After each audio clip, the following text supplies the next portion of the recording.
В свят, в който светлината и мракът се борят за последния дъх на надежда, се ражда история, способна да разтърси съдбата на Вселената.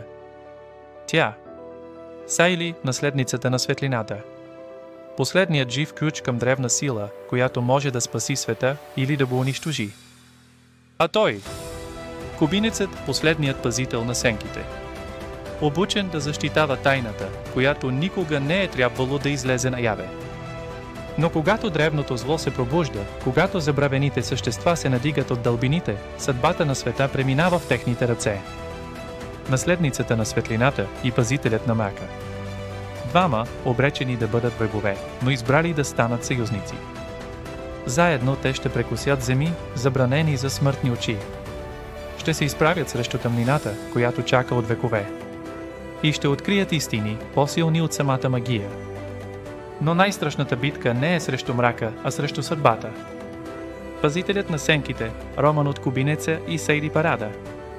Силата се пробужда, а светът чака своя избор.